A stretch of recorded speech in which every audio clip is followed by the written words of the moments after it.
gravando.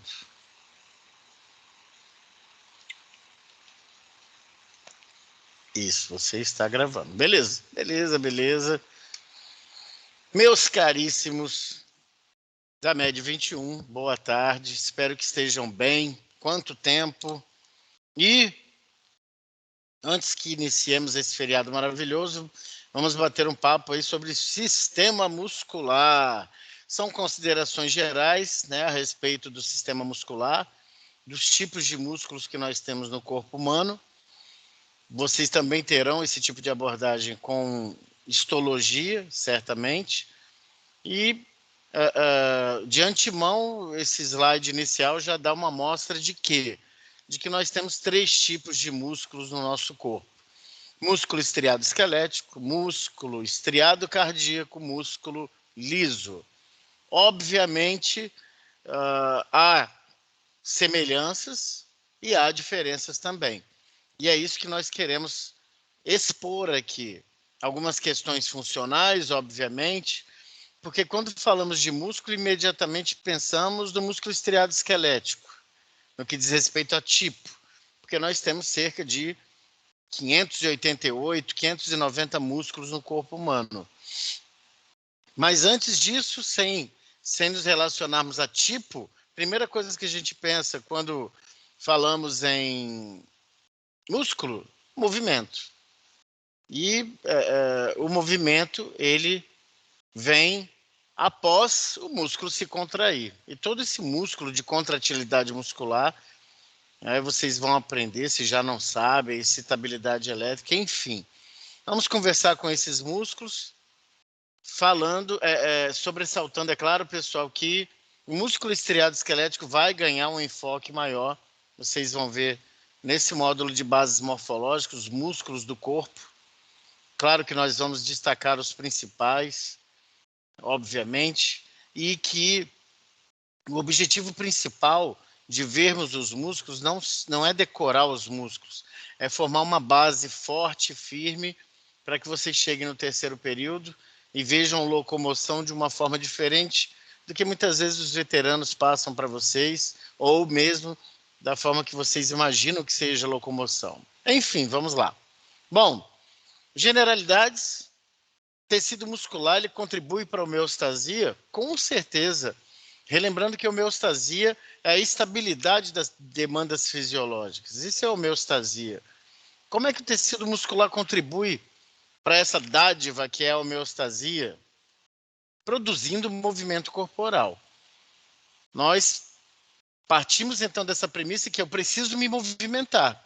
Por isso que sedentarismo é um fator de risco, por exemplo, para doenças cardiovasculares, que são as que mais matam no mundo. Então vejam como é que as coisas se encaixam, mesmo que os preditores sejam tão simples. Produz movimento corporal. E aí, é claro, eu penso macro também. Se eu produzo movimento corporal, no sentido de fazer uma atividade física diária, ou mesmo o exercício físico, são duas coisas diferentes, atividade física e exercício físico, eu vou ter dinamicidade nas funções do meu corpo. Principalmente saindo aí dessa situação de pandemia, de confinamento, um confinamento que vocês estão passando por conta de outra doença, outro vírus, produzindo movimentos corporais. Movimentando substâncias pelo corpo. O movimento, pessoal, é um processo básico, vital. Então, o movimento substâncias pelo corpo, sim. O sangue se movimenta pelo corpo, a linfa, o alimento se movimenta pelo corpo, os gametas se movimentam. Olha como é que o movimento é tão importante. E se você vai nascer, há um movimento também muito forte para te expulsar. Então, o movimento é um processo básico, vital e merece atenção. O que mais? Produz calor para manter a temperatura do corpo adequada. Todos nós sabemos que o metabolismo, dentre outros aspectos, se dá de forma adequada quando eu tenho uma temperatura legal. Se eu tenho uma temperatura acima do normal, nós sabemos que isso não é bom. Dependendo da temperatura, teu corpo entra em colapso.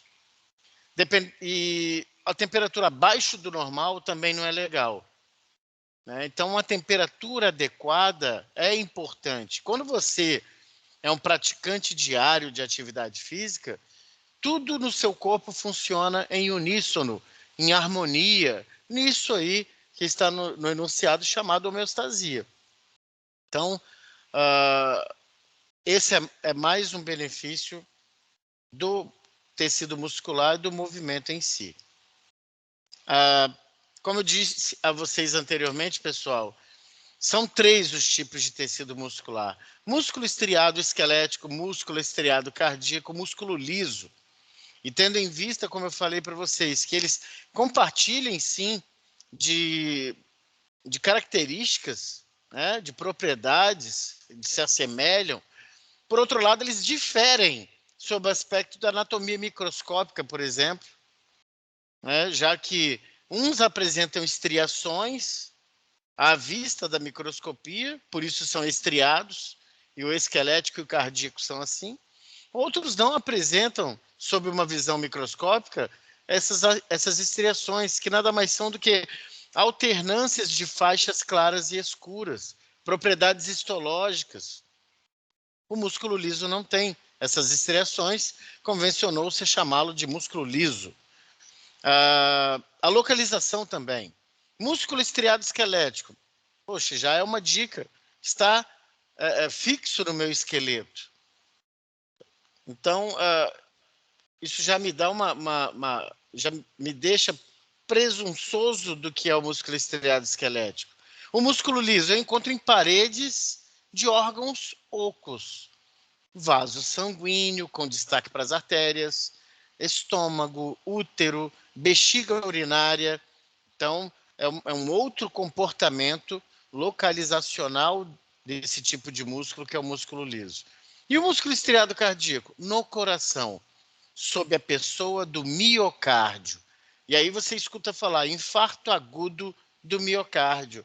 Então, eu tenho morte celular no tecido muscular estriado cardíaco? Sim, porque é ele a força motriz que propulsiona o sangue e o envia às diversas partes do corpo.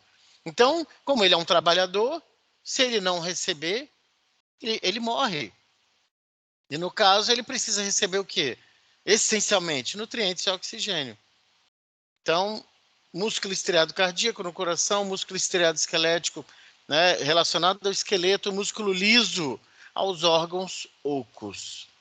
E quanto à voluntariedade da contração muscular, o que é isso?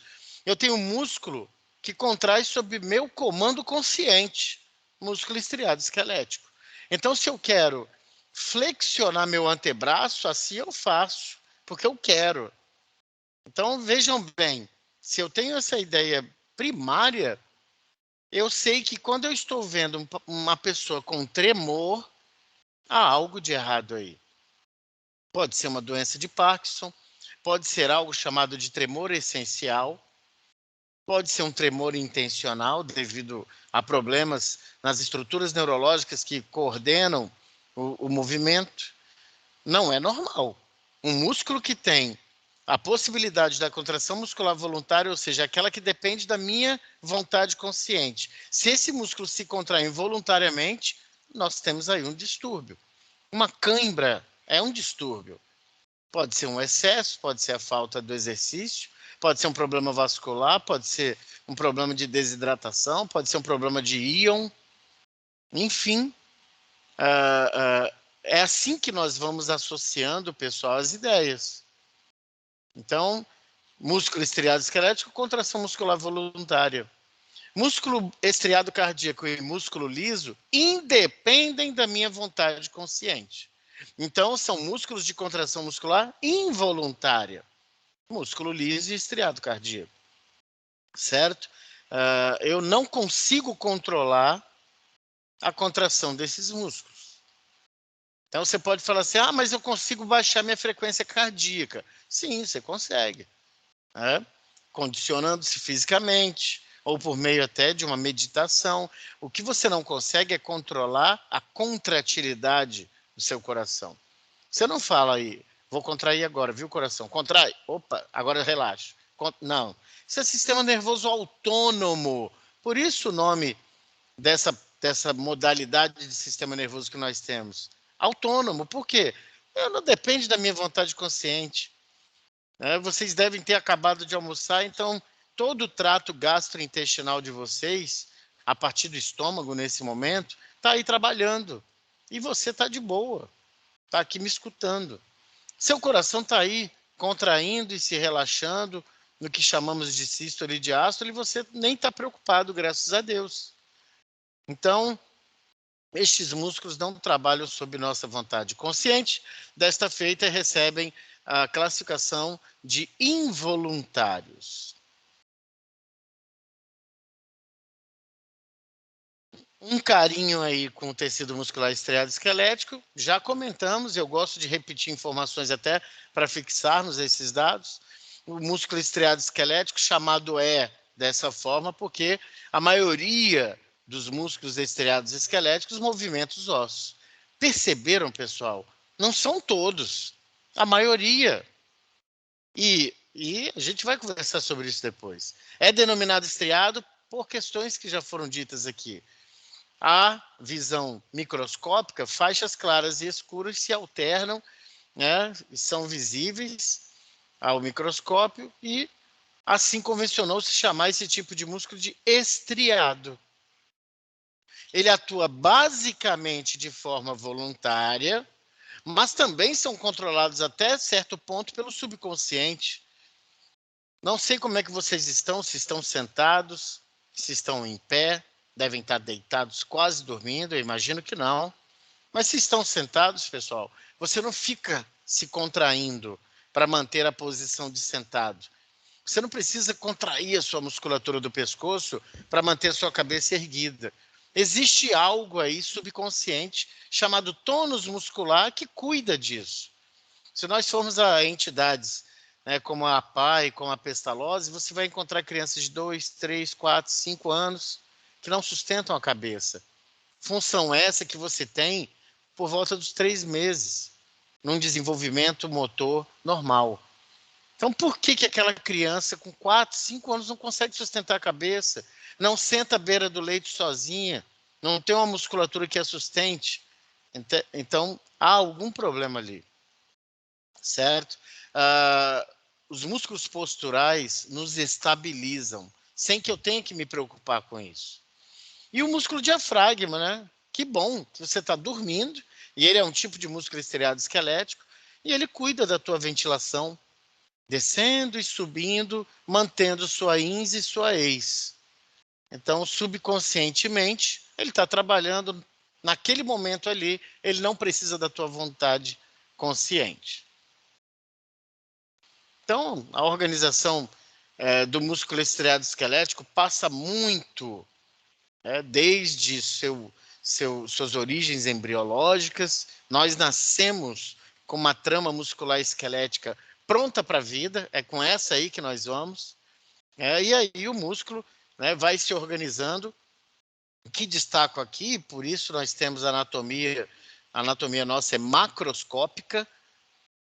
Eu destaco o que aqui? A fáscia muscular, que é essa que está fininha, revestindo o músculo. O tendão, que é a forma que o músculo tem de se fixar ao osso. E aqui, vermelhinho, o ventre muscular. Observe que o ventre muscular é recheado de fibras musculares. Até porque o ventre muscular é a parte que se contrai no teu músculo. Então, quando você pega seu bíceps braquial aí e contrai, essa parte que se avolumou, que ficou mais rígida, é o ventre muscular, né? É a parte que tem as fibras musculares. E você consegue também palpar e ver na superfície do teu corpo alguns tendões, que é onde o músculo se fixa no esqueleto. Lembrando, meus caros, que muita gente confunde. Luciano, isso aqui é o tendão. Mas separando o tendão do músculo. O tendão é um componente do músculo, tá? E onde o tendão se fixa? Se fixa no periósteo, que é aquela delgada membrana de tecido conjuntivo que reveste o osso e que uma das suas funções, né, do periósteo é a osteogênese, formação de células ósseas. Então, o tendão se fixa no periósteo. Então, peraí, fortalecer musculatura significa aumentar a tensão aqui no periósteo. Então, o exercício é bom para os ossos também. Também. Mas a gente fala disso depois. Estou só instigando vocês. E o estriado cardíaco? Apenas o coração contém esse tipo de músculo, dissemos há pouco, e forma a maior parte da parede do coração. Parede essa que é constituída pelo endocárdio, internamente, lâmina visceral do pericárdio seroso, que é o antigo epicárdio, superficialmente, e o miocárdio, que forma, como dito aí, a maior parte da parede do coração. E o miocárdio é o cara que trabalha no coração. As outras duas camadas, endocárdio e epicárdio, são camadas de revestimento. O miocárdio é o cara trabalhador, é o cara que contrai e relaxa a sua vida toda. Certo? Então, esse cara nunca pode ter seu suprimento de oxigênio e nutrientes interrompido. Aí, olha só como é que uma coisa puxa a outra. Quem garante esse suprimento? O sangue. E o sangue que vem por artérias. Que artérias? Coronária direita e artéria coronária esquerda. Então, um obstruir de artérias coronárias é um perigo para o coração? Se é. Então, veja como é que uma coisa puxa a outra e passa a ser interessante o estudo da anatomia, porque ela tem links diversos com as questões funcionais e clínicas. O músculo estriado cardíaco, relembrando também estriado, mas sua contração e relaxamento, respectivamente sístole e diástole, não são controlados conscientemente. Muito pelo contrário, né? Vocês vão ver na fisiologia do coração, se já não viram, que o coração tem uma inervação extrínseca e uma inervação intrínseca. A intrínseca é garantida pelo complexo estimulante do coração, chamado de marca-passo natural do coração, e a extrínseca é garantida ali pelo nervo vago. Essa é a parede do coração, como eu disse a vocês, pessoal, pericárdio fibroso. Vocês verão isso semestre que vem, em funções biológicas. Pericárdio fibroso, que é um revestimento. Pericárdio seroso, com duas lâminas. Uma parietal, que reveste a parte interna do pericárdio fibroso. E uma visceral, que é a lâmina visceral do pericárdio seroso, que antigamente era chamado de epicárdio. Olha o miocárdio, que lindão, que volumoso. Esse é o cara que trabalha. E o endocárdio é o revestimento interno. Veja que ele tem muitas irregularidades. Então, o miocárdio não pode faltar oxigênio e nutrientes para ele. Por quê? Porque as células que aqui estão contidas morrem. Você tem um infarto agudo do miocárdio. E o tecido muscular liso, que localiza-se nas paredes de estruturas internas ocas, como os vasos sanguíneos, eu já adiantara anteriormente, as vias respiratórias, os brônquios são revestidos por musculatura lisa, por isso você tem eventos que te produzem, Tem gente que tem tendência à broncostricção e a doenças respiratórias como bronquite crônica e asma brônquica. E aí, qual é o remédio para isso? Claro, estou sendo grosseiro, broncodilatador, mas não é simples assim. E a maioria dos órgãos situados na cavidade abdominal e pélvica.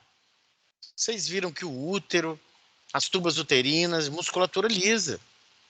A bexiga urinária, os ureteres, o estômago, intestinos delgado e grosso. Então, essa turma toda tem musculatura lisa na sua parede. Nós também encontramos músculo liso na pele, principalmente ali dando um suporte para os folículos pilosos, daí você tem arrepios, É o músculo piloeretor, que faz erigir seus pelos. E ao microscópio, esse tecido não apresenta estriações, não apresenta aquela alternância de faixas claras e escuras, então convencionou-se chamar esse tipo de músculo de liso. E a ação desse músculo é involuntária. Você não dá conta de controlar conscientemente. Você pode falar assim, poxa, mas eu dou uma segurada na urina. Primeiro que não é legal. né?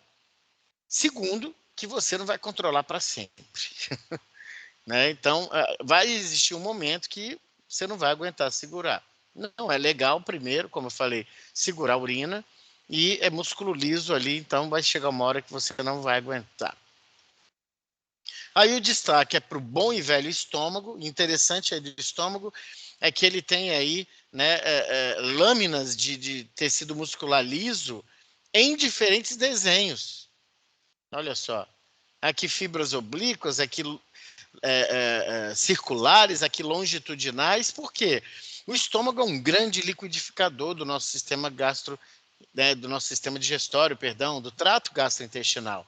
Então, ele é um liquidificador que vai, né, no frigir dos ovos, ele vai quebrar o alimento que você mastigou e deglutiu e que deve chegar no estômago, né, destaquemos isso, na situação pastosa. Então, ele vai quebrar mecânica e quimicamente esse alimento para que você possa ter uma digestão proveitosa, que é aquela que, resumidamente, absorve, né, os nutrientes e que vai eliminar os resíduos metabólicos.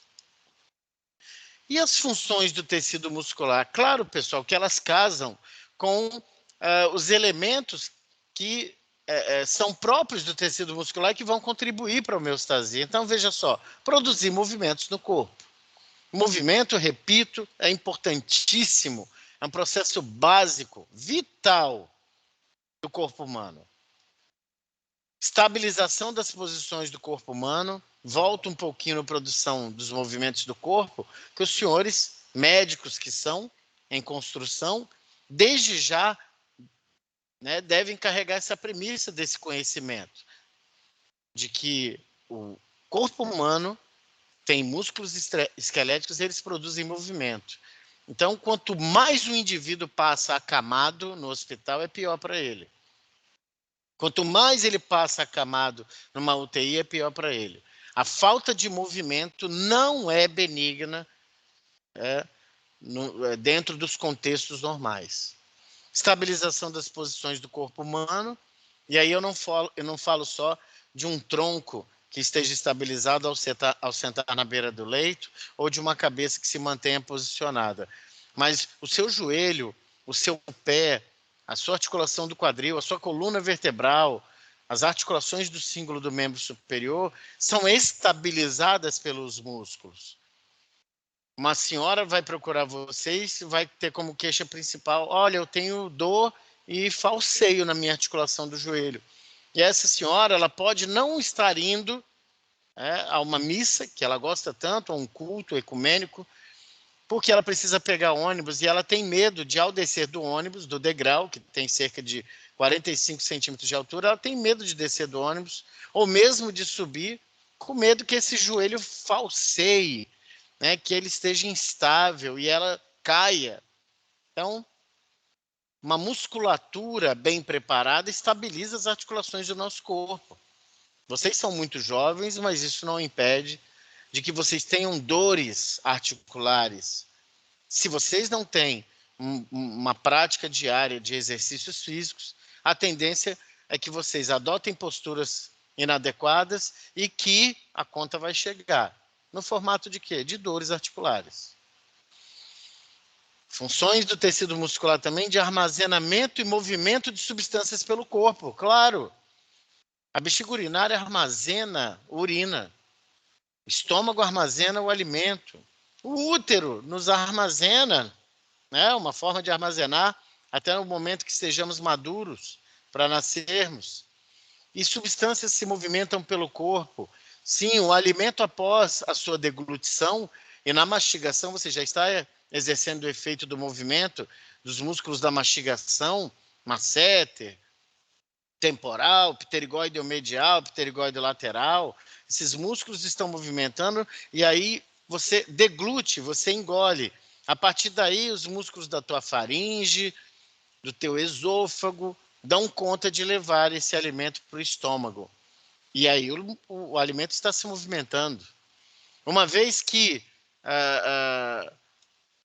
testículo produz os espermatozoides, eles vão por meio de movimento prepidídimo, ducto deferente, uretra, né, antes do ducto ejaculatório, é claro, uretra, e, se assim for, né, nos padrões normais do corpo humano, vão para o sistema genital feminino, e de lá está vindo o ovócito, que adentrou a tuba uterina, e a tuba uterina tem movimentos peristálticos também, que vão levando o ovócito para se encontrar com o espermatozoide.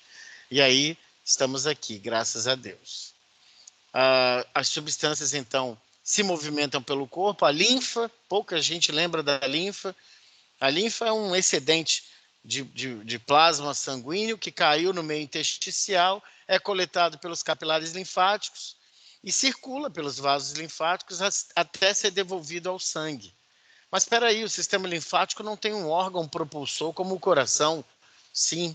Quem é que bombeia, então, a linfa pelo corpo? São os músculos estriados esqueléticos, principalmente. Certo? Mas isso é papo para quando vocês chegarem lá. Produção de calor, comentamos. O exercício físico nos dá essa possibilidade. O movimento nos dá essa possibilidade de produção de calor. E as propriedades do tecido muscular, pessoal? Isso é muito interessante, né? Propriedade, ou seja, o que é próprio do tecido muscular, excitabilidade elétrica. Assim como os neurônios, pessoal, os músculos têm capacidade de responder a certos estímulos. E o resultante é a produção de sinais elétricos, chamados de potenciais de ação, que, se vocês já não sabem, vão saber em breve. Então, o músculo, ele tem a capacidade de, se estimulado, responder por meio de potenciais de ação. E esses potenciais de ação vão produzir o quê? Contração muscular. Pronto, está aí o esboço do que será o funcionamento quando vocês virem isso a nível de histologia e de fisiologia. Então, aqui a gente dá a propriedade. O músculo, vocês vão ver a questão lá do neurônio motor, que ele está acoplado a um grupo de fibras musculares e que ele libera acetilcolina. E a acetilcolina é um sinal para que o músculo se contraia.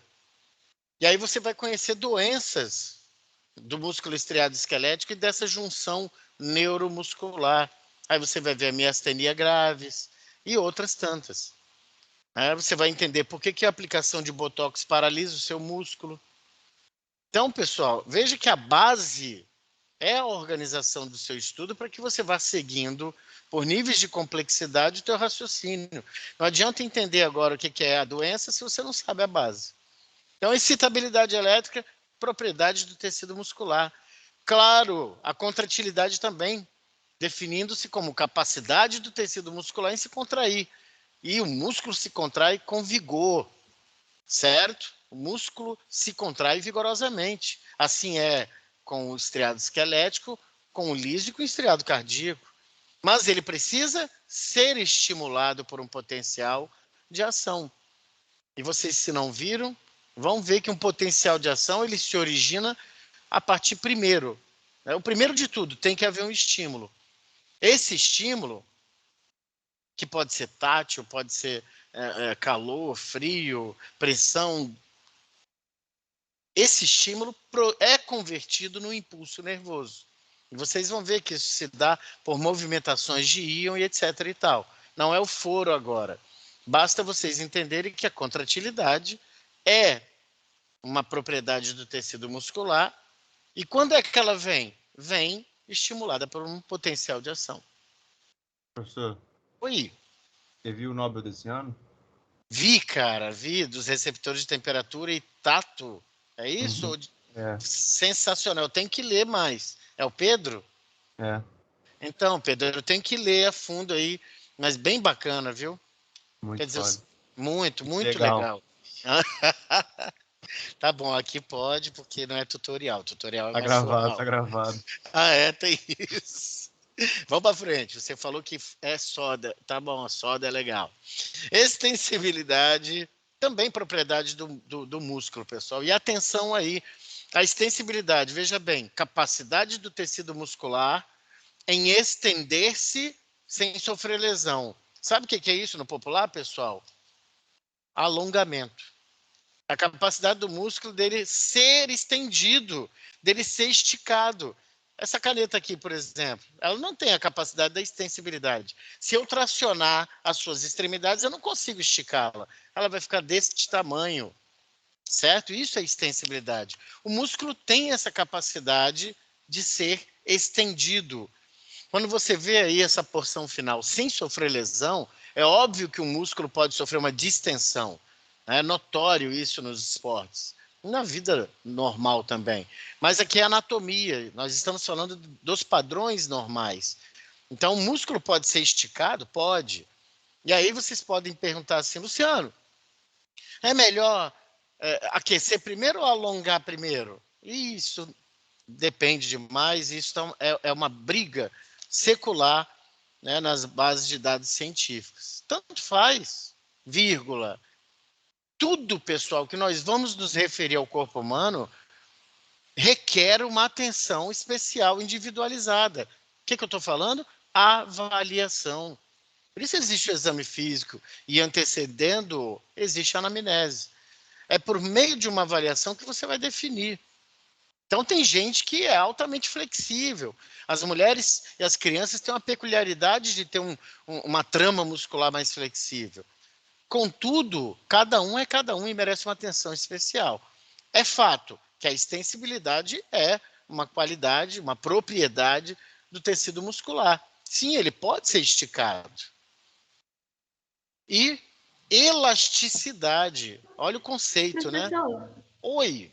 eu tenho uma pergunta em questão da excitabilidade elétrica. Pois não. Então, por exemplo, eu acabei me queimando com uma panela quente, sendo que os músculos do braço são esqueléticos, certo? Certo. Só que aí meu cérebro vai mandar um sinal e eu vou meio que tirar a mão instantaneamente, sabe, em questão de segundos. Só que, assim, não foi voluntário. Então, parece ser tipo uma exceção da questão de ser um músculo voluntário.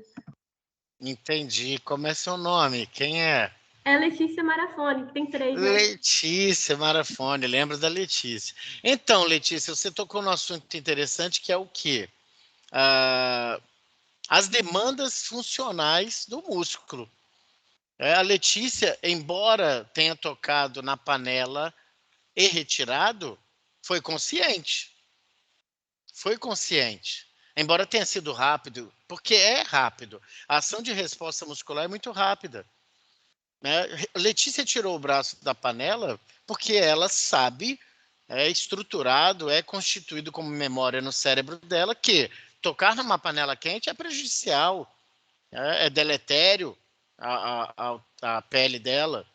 Agora, o que a Letícia comentou me fez lembrar de reflexo, que vocês vão testar demais nas vidas de vocês.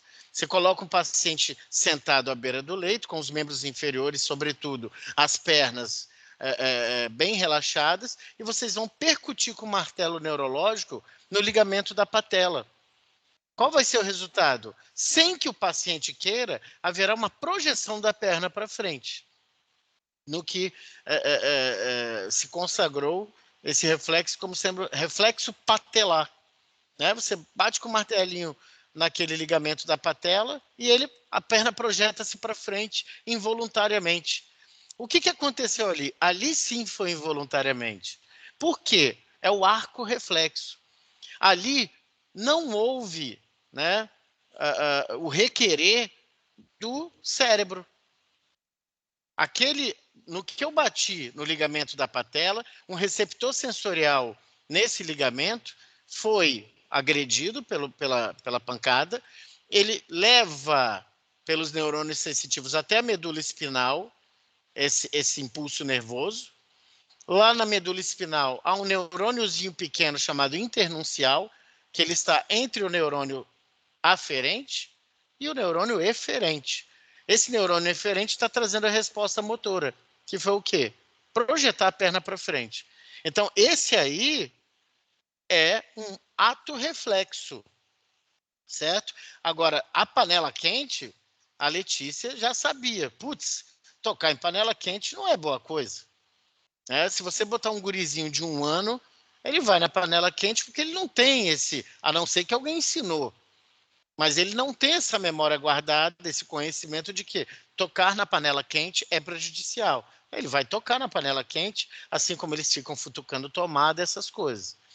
Então, há a atividade reflexa, que não requer que o impulso nervoso chegue ao cérebro, né? Perdão, há atividade muscular que não requer que o impulso chegue ao cérebro, então ele vai apenas à medula espinal. Isso aí é reflexo.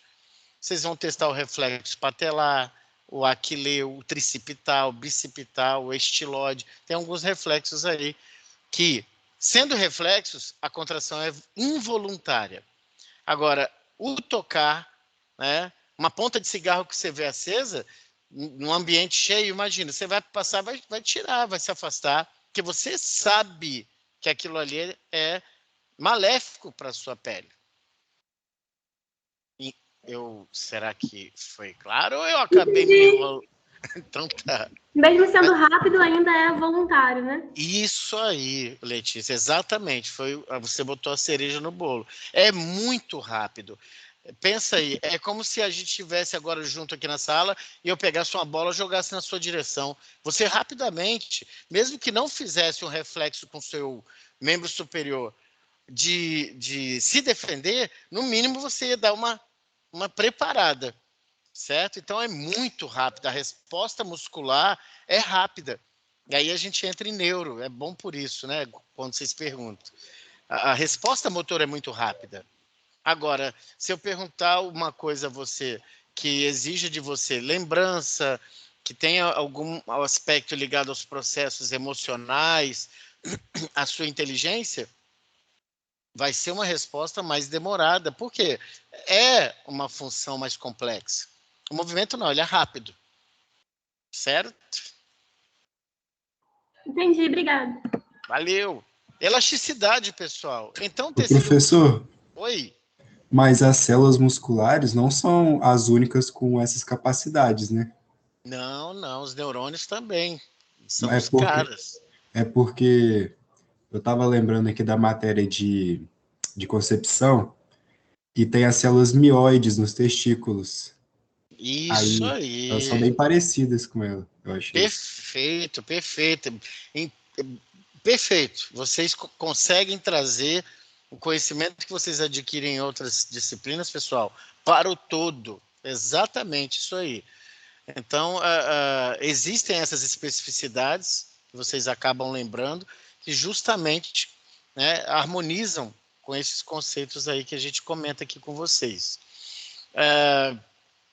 O músculo também, pessoal, tem elasticidade, capacidade do tecido muscular em retornar ao seu comprimento e forma originais após contração ou extensão. Sim, eu posso estender o meu músculo, né, alongar, ou eu posso contrair o meu músculo, mas ele tem a capacidade de retornar ao seu tamanho original. Isso é elasticidade. Nós sabemos que a prática costumeira e prolongada de só contrair, por exemplo, na musculação e não se alongar, pode levar ao encurtamento muscular. Né? Muitos de vocês já devem ter provado, né, o mau jeito no pescoço. E aí você fica, entre aspas, travado. O que houve com o seu músculo? Ele entrou num estado de contração e embolou, a turma usa isso. E aí você não consegue virar a cabeça, porque está doído também. Por quê? Porque falta alongamento ali, falta uma série de coisas que pessoalmente, numa aula prática, a gente consegue conversar melhor do que aqui.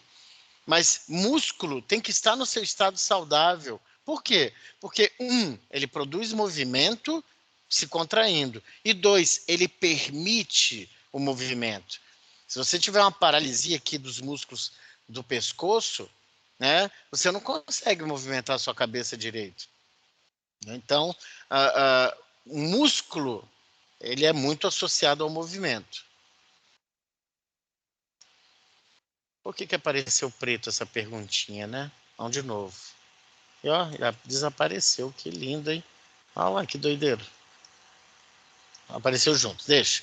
Você sabe diferenciar os 3 tipos de tecido muscular? Você sabe descrever as funções gerais do tecido muscular?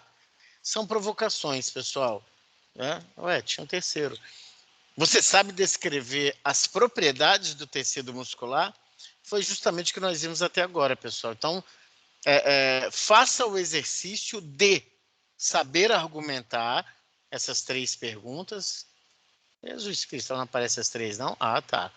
Saiba fazer o exercício, pessoal, perdão, façam o exercício de saber argumentar essas 3 perguntas e saber escrever bem, pessoal. Certo? Porque aí você já vai treinando aspectos diferenciados do teu saber. Eu sei escrever, eu sei argumentar, certo? E eu sei interpretar as questões. Beleza? Bom, e aí, é claro, né, coisas que nós já falamos, mas que a gente vai chamando atenção maior, é claro, para o músculo estriado esquelético. Cada um dos nossos músculos estriados esqueléticos é um órgão separado. Se eu não me engano, eu falei isso com vocês a respeito dos ossos do esqueleto. Cada osso é um órgão. Então, um músculo, ele é constituído de milhares de células musculares que dificilmente vocês vão ver nas fontes bibliográficas chamando célula muscular. Normalmente você lê fibra muscular. Então lembra, uma fibra muscular é uma célula muscular, certo? E aí convencionou se chamar assim por conta da sua morfologia alongada. Então, um músculo constituído por milhares de fibras musculares. Uma distensão muscular é um rasgo, é uma ruptura de um grupo de fibras musculares. E vale salientar, pessoal, que cada músculo é revestido, e aí estamos falando do músculo estriado esquelético, cada músculo é revestido por uma fáscia muscular, certo? Lembrem disso, guarda essa informação aí. E vamos seguir aqui. O tecido conjuntivo envolve e protege o tecido muscular. Perfeito. A tela subcutânea, que separa o músculo da pele, fornece uma via para nervos, vasos sanguíneos e vasos linfáticos entrarem e saírem dos músculos. Veja bem, pessoal. Você vai aí agora fazer o exercício do pinçar da pele. Aí você pinçou sua pele. Pinçou, pinçou. Entre a sua pele e os músculos tem a tela subcutânea. Nós veremos isso no laboratório de anatomia, obviamente, mas os livros já mostram a vocês. Então, a tela subcutânea, geralmente, ela tem um componente ali de tecido adiposo. E o que o parágrafo falou para vocês, fornece, é uma via. Os vasos sanguíneos, os vasos linfáticos e os nervos atravessam a tela subcutânea para chegar aos músculos. Então, isso quer dizer que essa tela subcutânea precisa estar saudável. E aí, não sei se vocês já ouviram falar, no esporte se fala muito, liberação miofacial. E é ótimo também para nós aqui, normais, principalmente aqui nessa região cervical, onde onde nós acumulamos muita tensão emocional. Muita gente tem essa região de músculo trapézio aqui na nuca, essa região endurecida, a musculatura dura, que precisa ser alongada, precisa ser liberada, para que a saúde do seu músculo esteja bem. Porque vejam bem, vasos sanguíneos. Cara, o que é a função dos vasos sanguíneos? Levar o tecido, nutrientes e oxigênio e remover resíduos metabólicos. Então, se essa tela subcutânea não está saudável, você vai ter problema com isso. Tanto na oferta dos substratos essenciais para as células musculares, quanto em se tirar dali os resíduos metabólicos. Isso é muito ruim para a saúde do músculo. Nervos. Dependendo do estado dessa tela subcutânea, você vai ter uma compressão de nervo. E comprimir nervo não é uma boa coisa. Vai te causar dor. Vai te causar parestesia. Parestesia, entenda-se, distúrbios da sensibilidade. E aí você tem formigamento, dormência, sensação de choque. Então veja como é que são os detalhes, né? Como é que eles são importantes. Isso aí é um contexto muscular, é uma ilustração do professor Gerard Tortora, Princípios de Anatomia e Fisiologia. Recomendo, inclusive, viu, pessoal? Princípios de Anatomia e Fisiologia do Tortora como uma leitura inicial. E aí depois vocês vão para o Keith Moore, Anatomia Orientada para a Clínica. No Princípios de Anatomia e Fisiologia, eu recomendo porque, pessoal, ele tem essa visão sistêmica. Então, ele apresenta o sistema muscular para vocês da forma que nós estamos fazendo aqui. E depois o Moore, ele vai separar por segmentos. Então, quando vocês forem estudar músculos da cabeça, músculos do membro superior, aí vocês vão na Anatomia Orientada para a Clínica de Keith Moore. Não que o Tortora não tenha, tá? O Tortora é só um convite à leitura, aquela leitura agradável, cheia de desenho colorido, é muito didático o livro. E aí eu peguei uma ilustração dele para mostrar para vocês justamente essa relação. Olha a pele, que é onde a setinha está, e olha a tela subcutânea, olha o tecido adiposo. Quando eu disseco, eu faço uma secção na pele, e justamente eu falo para os meninos que quando vão dissecar, na iniciação científica, ou num curso de dissecação, secciona a pele apenas. Então, quer dizer, seu corte tem que ser fino. Depois a gente vai trabalhar com a tela subcutânea. Tem gente que tem mais, tem gente que tem menos concentração de tecido adiposo. Veja que depois do tecido adiposo você tem tudo isso que eu contorno, que é a fáscia muscular. Tudo isso. Perfeito? Então, vejam, a fáscia muscular, ela engloba os grupos musculares como um todo. Olha aqui o corte, né, pessoal? É um corte no plano transverso da coxa, na sua parte média. E da fáscia muscular, que recobre todo o grupamento muscular, partem esses elementos aqui, que são septos intermusculares, que separam os músculos em compartimentos. Não obstante, pessoal, cada músculo também, vejam só, é revestido por sua fáscia. Luciano, para quê? Porque, galera, quando eles se contraírem, eles não se atritarão, eles deslizarão. Ok? Então, quer dizer, o Papai do Céu, para quem acredita, fez tudo certinho. Tudo direitinho. Então, isso aqui te dá uma visão aqui, o fêmur. Olha o nervo isquiático, aqui a parte posterior, né? O nervo isquiático vai estar aqui. Esses aqui são os músculos posteriores da coxa, tá? Aqui o fêmur, como dito, a parte anterior. Mas o que nos importa aqui é essa disposição. Pele, tela subcutânea, fáscia. E como a fáscia se comporta? Revestindo todo o grupamento muscular e cada músculo.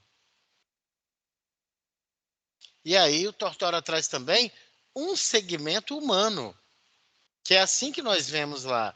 A tela subcutânea está aqui, a pele está aqui, tela subcutânea, a fáscia muscular. Né? O grupamento muscular, ou os grupamentos separados em compartimentos, está aqui o compartimento anterior, esse aqui, e o compartimento posterior.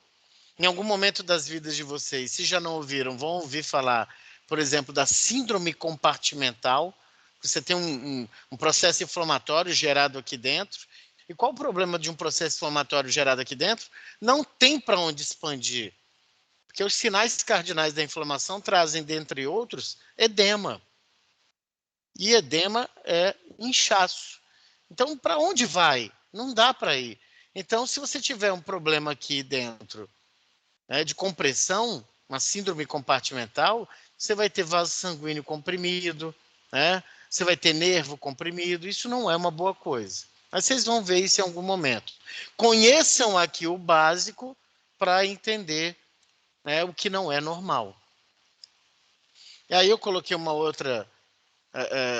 outro momento, que é abdominal. A pele, uma videolaparoscopia aí, vai se iniciar.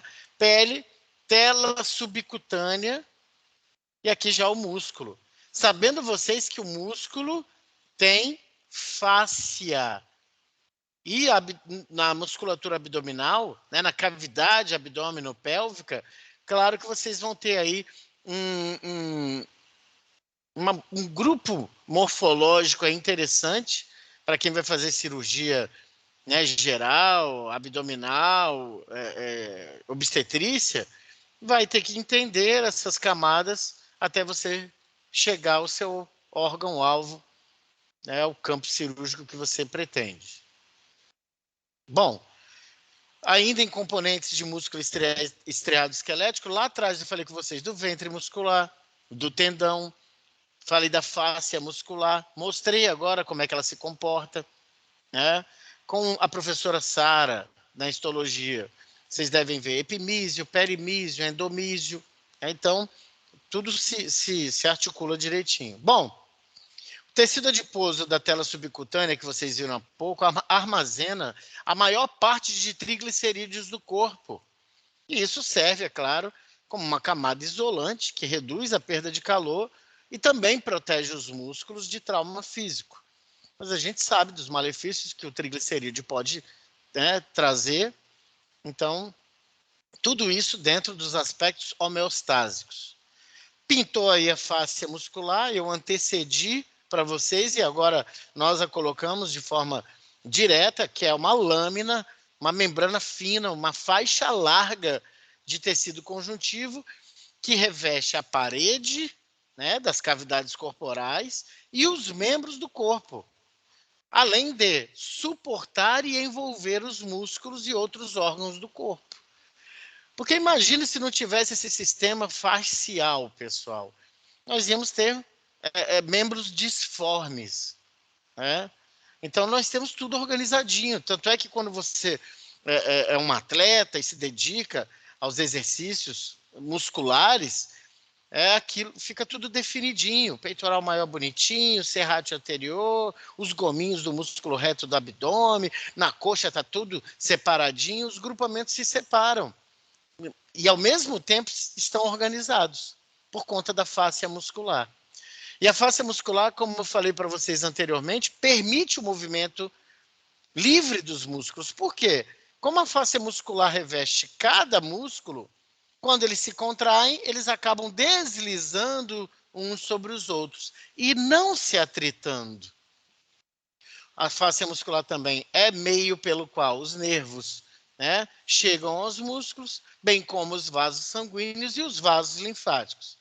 Além de, claro, preencher os espaços entre os músculos. Aí eu coloquei um outro desenho de aplicativo. Está aqui, ó. Isso é um músculo, eles estão agrupados, graças à fáscia muscular geral e as individuais. E aí está tudo organizadinho, a contração muscular fica ótima. Tendão é um outro elemento que eu mostrei a vocês. Trata-se de um cordão, pessoal. Uma fita muito forte, constituída de tecido conjuntivo fibroso denso. A professora Sara tem propriedades para falar disso com vocês. E veja, composto por feixes paralelos de fibras colágenas. Mas para mim, aqui na anatomia, qual é o grande barato? Qual a função do tendão? Fixar músculo no periósteo do osso. Certo? Qual é a função do tendão? Fixar, prender o músculo no esqueleto. Qual é o nome disso, Luciano? Inserção muscular. Onde o músculo está inserido? Quer dizer, onde é que o músculo está preso? Está fixo. E quem fixa um músculo no esqueleto é um tendão. Eu coloquei a aponeurose aí com asterisco, porque a aponeurose, pessoal, é um tendão. Tem a mesma constituição, tem a mesma função. Contudo, qual é a diferença? Forma. Os tendões, como eu falei, costumam ser estreitos, como fitas, como cordões. As aponeuroses são largas. Estarão associadas com músculos mais largos. Então, vocês vão ver a aponeurose no abdômen, relacionados ali com músculos oblíquos, no dorso, relacionado com o músculo latíssimo do dorso. Eu vou mostrar aponeuroses para vocês no laboratório de anatomia. Então, tendão, pessoal, saibam disso. Um tendão é contrátil? Não é. Não tem fibra muscular no tendão. Tendão é tecido conjuntivo, é colágeno. Tendão é o cara que se fixa no esqueleto. E romper um tendão, ele se regenera? Sim. É só você, cirurgião, ir lá, né? Suturar, pronto. Claro que não é simples assim, né? Tendões, por exemplo, na região da articulação do ombro, qual o problema de você suturar tendão, fazer uma tenorrafia? É o tendão se romper, rompeu, e ir se distanciando, né? Isso é o ruim, porque depois como é que faz para puxar esses caras e unir? Algumas vezes é preciso enxerto, né? Mas cada caso é seu caso. Opa!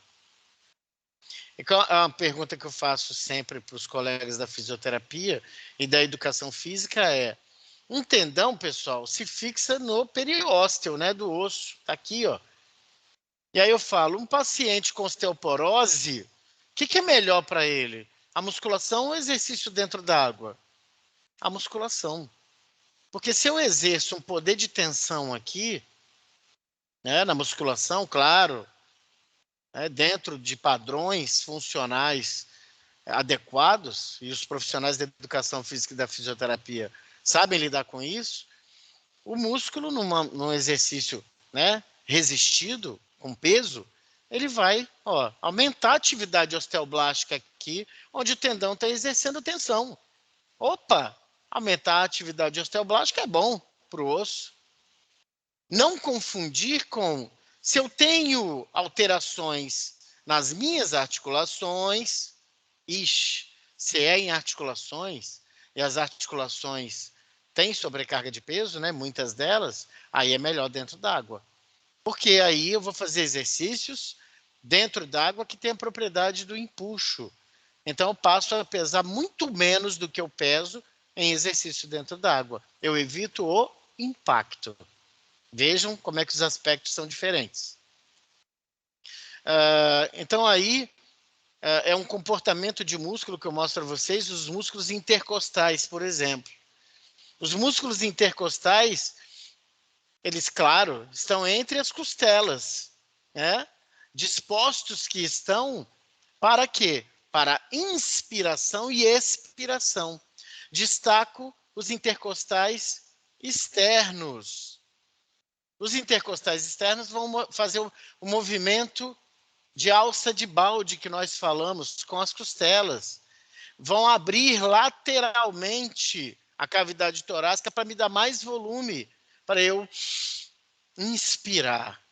Muita gente respira predominantemente com os intercostais externos e esquece do mestre diafragma.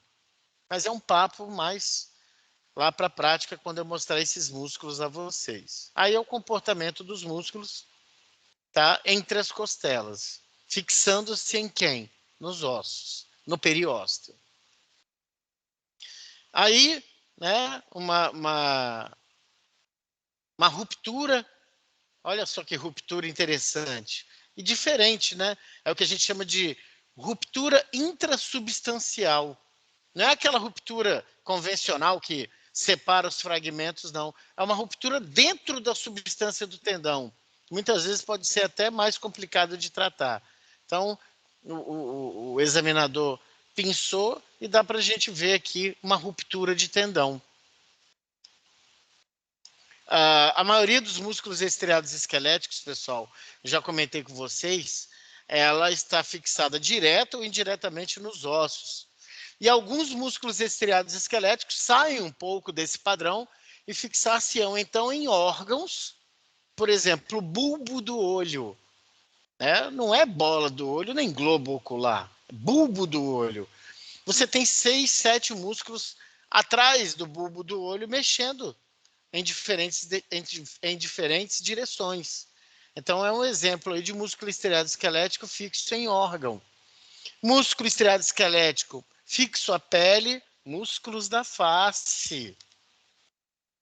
Para quem gosta de dissecação, espero que vocês tenham oportunidade. Um dos maiores desafios que nós temos é dissecar musculatura de face. Por quê? Porque o músculo está na pele. Não está fixo no osso, muitas vezes. Então, quer dizer, eu tenho que seccionar a pele sem lesar o músculo. Isso é bom demais para a turma que gosta de cirurgia plástica, né? Eu acho, assim, uma obra de arte.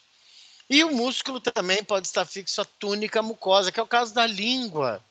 A língua é um órgão quase que majoritariamente constituído de músculo estriado esquelético. E preso está onde? Na túnica mucosa da cavidade oral. As fixações do músculo, pessoal, determinam-se por inserções. Já falei esse nome aqui hoje. O que é uma inserção? É o ponto de fixação de um músculo. Então, você pode ter um ponto fixo e um ponto móvel. E aí eu vou ditar o conceito desses dois pontos, tá? Para nós exemplificarmos na prática. Por exemplo, ponto fixo. Ponto fixo é a extremidade de um músculo que está presa a uma peça óssea e que não se mobiliza em determinado movimento.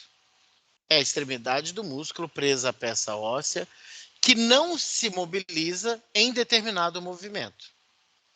Tá? E o ponto móvel? É só tirar o não.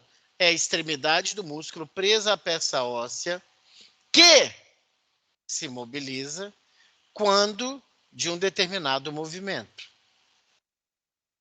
Vamos dar um exemplo? Eu não sei se vocês vão conseguir me ver claramente, mas bíceps braquial, que é esse músculo anterior do braço aqui, mais superficial. Quando você contrai, primeiro, quando você contrai, não. O que eu preciso saber? As inserções musculares.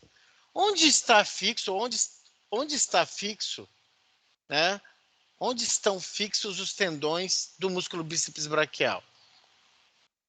Na escápula e no rádio. Ok. Quando eu faço flexão de antebraço, onde é o ponto fixo do músculo bíceps braquial? O que está preso na escápula. Por quê? Quando do movimento de flexão do antebraço, essa extremidade não se moveu. E o ponto móvel? Na que está presa no rádio. Por quê? Quando do movimento, a extremidade do bíceps braquial que está presa no rádio se movimentou. Então, ponto fixo e ponto móvel. Lembrem-se da definição em determinado movimento. Então, depende do movimento que está fazendo. Num primeiro momento pode ficar confuso, mas levem esta dúvida para o laboratório de anatomia, que é claro que aí, pessoal, é muito mais tranquilo de se fazer. O importante é que vocês tenham a definição, vocês já têm. Professor, você pode repetir para mim os exemplos? Eu não consegui entender. Então, estes exemplos eu acho melhor quando a gente estiver juntinho no laboratório. Mas vamos lá, já que você pediu, eu acho legal. O bíceps braquial é um músculo que está no braço. Esse grandão meu aqui que fica fortão quando eu comprimo. Ele está preso na escápula, uma das suas inserções é na escápula, e a outra inserção é no rádio. Qual o movimento que eu vou fazer? Flexão do antebraço. Quando eu faço a flexão do antebraço, meninos, qual das extremidades desse músculo se moveu? A do rádio. Então, ali vai ser o ponto móvel. E o da escápula? O ponto fixo.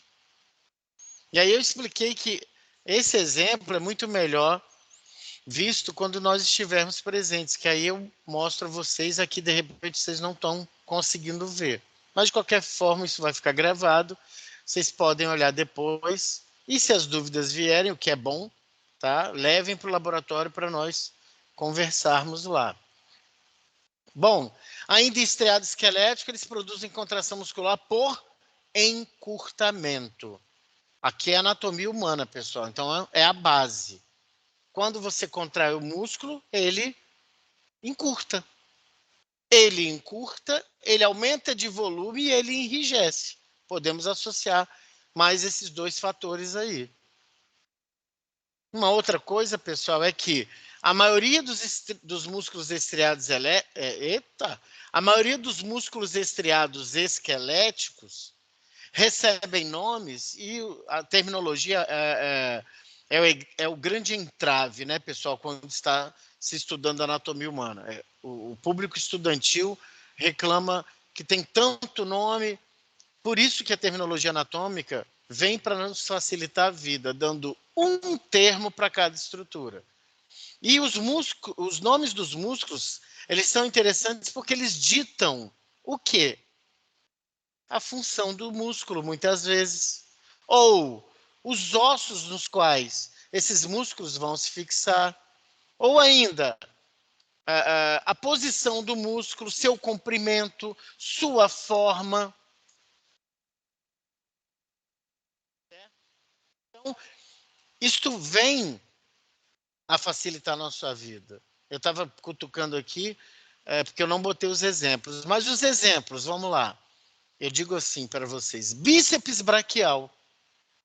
Olha o nome, bíceps, bi2. Ceps, do grego céfalos, que quer dizer cabeça. Bíceps, duas cabeças. Vocês vão ver que o bíceps braquial tem duas cabeças de inserção na escápula. Braquial, porque está onde? No braço. Certo? Veja bem, músculo tibial anterior. Cara, deve estar lá na perna e deve ser o da frente, da região anterior. Músculo reto femoral. Esse cara deve estar lá perto do fêmur e deve ser retão. Exatamente isso, pessoal. Músculo flexor ulnar do carpo. Esse cara deve fletir o carpo e deve estar perto da ulna. Então vejam como é que esses nomes vão dando subsídios para que nós raciocinemos, funcionalmente pelo menos. Músculo pronador quadrado. Pronador, pronação do antebraço e da mão. E quadrado, esse cara deve ser quadrado. Então, essa especificação terminológica nos dá essa possibilidade de, pelo menos, predizer a função, onde estão localizados, relação com que ossos estão. Da mesma forma que os ossos, pessoal, diferentes são os tipos de músculos. E toda vez que eu categorizo, que eu classifico, eu preciso de critério. A classificação aí é quanto à forma. E a forma de um músculo, pessoal, me diz muito da sua função. Então, a vocês, se vocês sabem quem é o músculo deltoide, que parece com delta, que é aquele que a gente toma vacina aí da Covid, se eu sei como é que é a direção das fibras musculares do deltoide, eu posso imaginar o que ele faz. Sabe por quê, pessoal? Porque, a direção das fibras musculares é importante para você saber o que ele faz. Porque, anteriormente, você já sabe que um músculo se contrai por encurtamento. Então, dá para entender, né, o que o músculo provoca. Coloca a tua mão na face lateral do seu braço, aí no deltoide, e faz uma abdução. Cara, imediatamente seu músculo deltoide fica rígido, ele se contrai. Então, poxa, ele é um grande abdutor do membro superior? Com certeza. E aí, se você já vai puxando esse tipo de raciocínio, pessoal, o terceiro período tão temido, que os veteranos vão encher a cabeça de vocês, dizendo que locomoção é horrível, é difícil, vai ficando como lenda. Porque desde já, ao invés de vocês ficarem decorando o músculo ou decorando, essa é a palavra, memorizando o músculo para a prova, vocês vão entender desde já o que eles fazem. Aí quando chega no terceiro período, vocês gastam menos energia. Mas vamos ver. Existem músculos planos, pessoal. Fibras paralelas, frequentemente possuem uma aponeurose. Que bênção, vocês já sabem o que é uma aponeurose. É um tendão de formato mais largo. Aí, eu sempre que exemplifico alguma coisa em anatomia, pessoal, eu faço de forma que eu trago exemplos que são consagrados, que não tem briguinha vaidosa nas fontes bibliográficas. Então, por exemplo, músculo oblíquo externo do abdômen. É um cara assim, garantido. Assim como o latíssimo do dorso. São músculos planos, certo? Existem os músculos peniformes. Peniformes, atenção, São semelhantes a penas, e não aquilo que de repente você pensou. Penas. Parecem penas. Eles podem ser metade de uma pena, semipeniformes. Eles podem ser múltiplas penas, multipeniformes. Eles podem parecer com uma pena só apenas, peniformes. Então, coloquei aí. Músculo extensor longo dos dedos. É um músculo semipeniforme. Parece a metade de uma pena. Esse músculo aí, onde nós encontraremos, já para dar uns spoilers, né, que é assim que vocês falam hoje em dia, músculo extensor longo dos dedos eu encontro na região anterior da perna. Outro, músculo reto femoral. É igualzinho uma pena. Por isso ele é classificado como peniforme. Músculo deltoide, que eu comentei há pouco, é um músculo multipeniforme. Várias penas. Multipeniforme também é um músculo peitoral maior. Tá? Então, veja, pessoal, quando formos para as aulas práticas de músculos, vocês já têm que estar sabidos disso. Leiam a parte teórica antes de ir para a prática, porque fica muito melhor. Vocês não chegam lá às cegas, tá? Direitinho, passou. Existem os músculos fusiformes. Eles têm uma característica de ter o ventre muscular arredondado com as extremidades afilando-se. Quem é classicamente, que eu já vi até em concurso, questão de concurso, é o bíceps braquial. É o típico músculo fusiforme. Nós temos músculos quadrados, já citei aqui um hoje, 4 lados iguais. O reto do abdômen é um músculo quadrado. O pronador quadrado, esse aqui é quadrado mesmo. O pronador quadrado, para fins de sapiência, ele fica lá no terço distal e anterior do antebraço. Profundamente. Conheceremos esse músculo. Os orbiculares, pessoal, eles são arredondados, eles circundam uma abertura, um orifício do corpo. Eles fecham esses orifícios quando se contraem. Então, o músculo orbicular do olho está em volta aqui da órbita. O músculo orbicular do olho ele tem 3 porções, a parte orbital, a parte palpebral e uma parte profunda. Eles vão atuar auxiliando as funções do olho, protegendo o olho. O músculo orbicular da boca, tanto o orbicular da boca quanto o orbicular do olho, vocês vão testar as funções deles. Por exemplo, quando vocês desconfiarem de uma paralisia facial, central ou periférica. Entenderam? Aí um apanhado do professor Keith Moore, aqui ele mostra, por exemplo, as estruturas anatômicas de um músculo, os componentes anatômicos. Veja bem, tendões, que fixam o músculo no osso, o outro tendão está aqui. Está aqui o ventre muscular, que é a parte que tem aí as fibras musculares. Então, o músculo se contrai por encurtamento. Ora, se esse cara encurtar, o que acontece? Ele traciona o antebraço em direção ao braço. Você faz uma flexão, certo? Aqui vai ser o ponto fixo, aqui vai ser o ponto móvel. Nesse movimento, tá? Mas como eu falei, presencialmente, no laboratório de anatomia, é mais fácil explicar isso a vocês. Aqui tem o músculo largo, o oblíquo externo, sendo simbolizado aqui. Olha a aponeurose, é um tendão mais largo, tá vendo? Aqui um músculo semipeniforme, o exemplo foi dado também, o extensor longo dos dedos, lá na perna. Um músculo peniforme, o reto femoral. Um multipeniforme, o deltoide. Um músculo fusiforme, tradicionalmente o bíceps braquial. Um músculo quadrado, o pronador quadrado figura aí. E o músculo orbicular aqui, representado pelo músculo orbicular do olho. Inervação e suprimento sanguíneo, pessoal. Claro, eu preciso saber como é que as estruturas funcionam e são alimentadas. A inervação garante sensibilidade e motricidade. O suprimento sanguíneo garante a nutrição e também a remoção dos resíduos metabólicos. Então, os músculos estriados esqueléticos são inervados? Nossa, são muito bem inervados. São vascularizados? Pelo amor de Deus, muito vascularizados. Geralmente, uma artéria, né, e uma ou duas veias acompanham cada nervo e aí entra no músculo.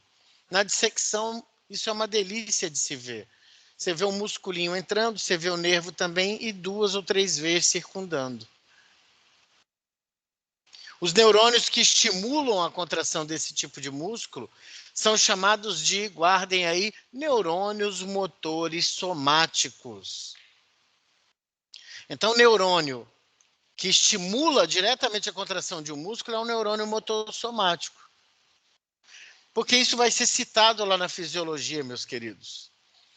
E capilares sanguíneos são abundantes no tecido muscular. Vocês sabem que os capilares sanguíneos são um tipo de vaso sanguíneo que é vaso sanguíneo de troca. Porque os capilares linfáticos têm aberturas generosas em suas paredes. Então, a troca fica favorecida. Cada fibra muscular está em contato íntimo com capilares sanguíneos. Porque o músculo presume-se, poxa, esse cara tem ação vigorosa. Lembra disso lá atrás? Então, esse cara consome energia e precisa de uma reposição energética rápida. E nós sabemos aqui que o músculo estriado esquelético é um cara que reserva pouco, mas reserva glicogênio, que vai ser glicose, né? Isso é fonte de energia. Olha como é que as coisas vão se conectando. Isso aí é uma fotomicrografia, né?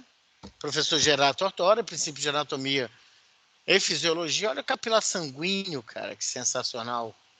Olha um neurônio motor somático, o axônio dele, e olha só, né, a conexão. Como é que é o nome dessa conexão? Sinapse. Então, daqui, desses botões sinápticos terminais do neurônio motor somático, ele vai liberar o que aqui para a fibra muscular? Acetilcolina, meus queridos. E essas fibras vão contrair. Isso é sensacional. Certo? Há doenças aqui? Há doenças. Como há doenças aqui também no axônio. Como há doenças na medula espinal. Como há doenças na região anterior do cérebro que controla primariamente a motricidade. Vocês vão ter essa dimensão toda nos seus cérebros para quê? Para saberem olhar um paciente, fazer um exame físico já pensando na hipótese diagnóstica. Que é o que vocês fazem em tutorial. Vocês examinam o problema, começam a raciocinar, elaboram perguntas, respondem com hipóteses e diagnosticam os objetivos. Qual a unidade... Professor, Oi? você falou que eles são muito capilarizados, né? Uhum. Muito fluxo sanguíneo. Então, a regeneração dos músculos é mais rápida, assim? Bela pergunta, bela pergunta. Como eu falei para vocês, pessoal, no começo, o músculo estriado esquelético, nós já nascemos com a trama toda e vai até o resto da vida. O músculo estriado esquelético não se regenera. Essa é a notícia ruim. Você tem algumas células que são resquícios embrionários, que são os resquícios dos mioblastos, e que no músculo adulto são chamadas de células satélites. Então, o que você pode ter de regeneração é individualmente uma regeneraçãozinha aqui e outra ali. Se você tem um rasgo no músculo, que eu vou chamar tecnicamente de distensão muscular, aí não. Aí você não vai ter regeneração, a não ser que muito individual de uma fibra ou outra, onde tem essas células satélites. Você vai ter, então, o quê? Se não vai haver regeneração, haverá cicatrização. Então, naquele espaço da lesão, da ruptura, tu não terás a reconstrução de células musculares. Você vai ter deposição de tecido conjuntivo fibroso cicatricial. Por isso na medicina do esporte, né? Primeiro lugar, caramba, tem que evitar a distensão muscular. Segundo lugar, se já tem distensão muscular, você pensa, putz, eu já tenho uma cicatriz no músculo desse atleta. Então, eu tenho que ter um cuidado ainda maior com todo o restante do músculo, né? E da saúde desse músculo, porque esse atleta vale milhões. E esse cara não pode ter lesão muscular, né? Se já teve, caramba, cuidado para não ter mais. Mas a grande arma dos grandes clubes com esses atletas, né, milionários é o quê? Você já tem ciência por trás disso. Você faz um teste no dinamômetro isocinético, faz teste laboratorial e fala, ó, esse cara está com a musculatura fatigada já. Ele está para romper músculo, não bota esse cara para jogar, não. Por que essa preocupação? Distendeu, houve ruptura, você vai ter reposição com o tecido conjuntivo fibroso cicatricial e não regeneração. Assim também é com o músculo cardíaco. Infartou, amigo, e voltou para contar a história, você não teve uma regeneração muscular. Quem dera. Você vai ter a deposição de tecido conjuntivo fibroso cicatricial. Tanto é que o médico, após o infarto do miocárdio, o cara voltou para contar a história, o médico, dentre outros, dá-lhe antiarrítmicos. Porque você sabe que tem uma área de contração muscular cardíaca a menos, por mínima que seja, certo? Então, não há regeneração muscular estriada esquelética, a não ser muito individualizada, porque você tem ali resquícios embriológicos de células daquele tempo. E qual a unidade estrutural de um músculo estriado esquelético? A unidade... Oi? Rapidinho, você falou da distensão. A distensão aconteceria no próprio músculo ou no tendão? No músculo. Você pode ter um esgarçamento de tendão também, mas aí nós chamaríamos de ruptura. Ruptura parcial, ruptura total, ruptura intrasubstancial, certo? E aí rompeu, tem como fazer uma tenorrafia, tem como suturar. O músculo estriado esquelético, não. Quem já viu e deve ter visto, acidente com moto, para mim é um dos mais terríveis, que o cara cai e de repente ele está desprotegido de roupa, está de short e tal, e rala tudo. E vou falar de uma forma bem grosseira, come a musculatura dele. Quando você vai ver, o cara está restabelecido, fica um vão ali, uma cavidade. Por quê? Não houve regeneração, houve cicatrização. Né? O tendão, sim, tecido conjuntivo fibroso, colágeno, rompeu. Vai lá e retifica com uma sutura, né? Com procedimento cirúrgico. Então, uma ruptura de tendão, dependendo do contexto, pode ser muito menos prejudicial que a distensão muscular. Que a distensão muscular, dependendo da situação, tem tudo para que gere outras, certo? Num clube profissional, não, porque os caras estão muito bons. Tem fisiologista, tem fisioterapeuta, tem médico do esporte, tem nutricionista. Ali o negócio é muito sério por conta do dinheiro que rola. Mas a distensão muscular não é uma coisa legal, principalmente para esportista. Obrigado pelas perguntas, e vocês não atrapalham, não. Unidade estrutural de um músculo esquelético, pessoal. Unidade estrutural. A fibra muscular é a unidade estrutural. É como se num muro a unidade estrutural quem é? Um tijolo. E no músculo? A fibra muscular. E a unidade funcional de um músculo estriado esquelético? Acabei de lhes mostrar. É a unidade motora, pessoal. É a unidade motora. Os movimentos, né? A unidade motora é isso aqui, voltando. É isso aqui, ó, a unidade motora. Olha só, é a unidade funcional de um músculo. É um neurônio motor somático inervando um grupo de fibras musculares. Isso é a unidade funcional, certo? E diz aí, os movimentos resultam da ativação de um número crescente de unidades motoras. Os movimentos resultam da ativação de um número crescente de unidades motoras. Eu não vou conseguir expressar bem aqui, mas vou tentar. Pensa aí, outubro chegou. Geralmente é quando a gente pensa assim, opa, vamos começar o projeto verão 2022. Aí você, depois de um tempão parado, começa a fazer exercícios para os músculos abdominais. Aí começa, 1, 2, estou fazendo abdominal, 3, aí 4, aí começa a dar aquela tremida, 5. Por que você tem essas tremidas? Porque você não tem unidades motoras suficientemente ativadas para bancar mais movimento. Aí você começa a tremer e para o movimento, você não consegue mais fazer. Certo? Então, à medida que você vai... Primeiro dia eu vou fazer 10. Você é um cara humilde. Começa com 10 abdominais. No outro dia você vai começar a fazer 12. No outro dia, 16. Isso é um exercício saudável. Aquele que respeita as limitações de um período de inatividade e que progressivamente vai melhorando. Certo? Então, aquela pose, né, que você está com sua namorada vendo filme, então você coloca o membro superior por trás do pescoço dela, e daqui a pouco passou-se bom tempo do filme e você começa a tremer. Cadê as unidades motoras ativadas? Não tem. Isso, pessoal, meus colegas profissionais de educação física falam em memória muscular. E também falam no seguinte, há muito tempo atrás, quando eu fiz musculação, eu não gosto de musculação, mas fiz. A primeira coisa, o profissional era um ex-aluno meu, em Cachoeiro Itapemirim. Luciano, quanto tempo você não faz nada? Bicho, 6 meses que eu não jogo uma bola, não faço nada. Aí, então, bora para a prancha. Aí, o que prancha, né? Aí ele me botou para fazer um movimento de prancha, exercício de prancha, que você fica no solo, apoiado nos antebraços, sem tocar o seu ventre no chão, seu abdômen no chão, com as pontas dos pés, né, de barriga para baixo. Aí eu, isso aí?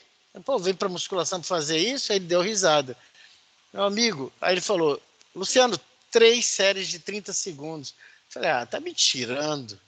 E aí eu fui fazer a posição, amigo. O corpo começou todo a tremer. Aí ele, Luciano, tá vendo aí?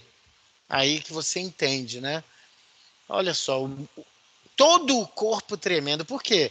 Para me estabilizar naquela posição, eu não tinha unidades motoras suficientemente ativadas para me manter. Então o corpo começou a tremer, desestabilizar.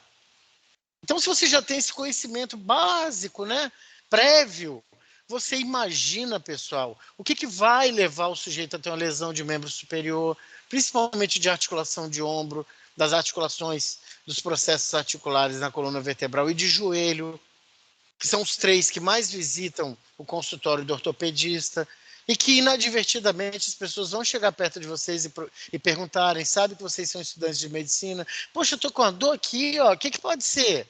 E vocês vão entender esses conceitos básicos e hipotetizar, né? Como vocês não tratam agora, vocês poderão fazer o quê? Encaminhamento. Não tem bênção melhor do que encaminhar bem.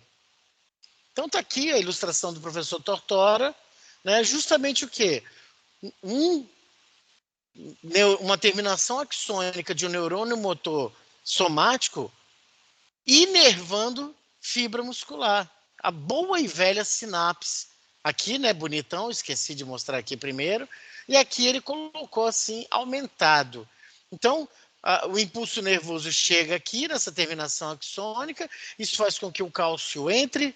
As vesículas sinápticas que carregam neurotransmissor se aproximam da membrana pré-sináptica.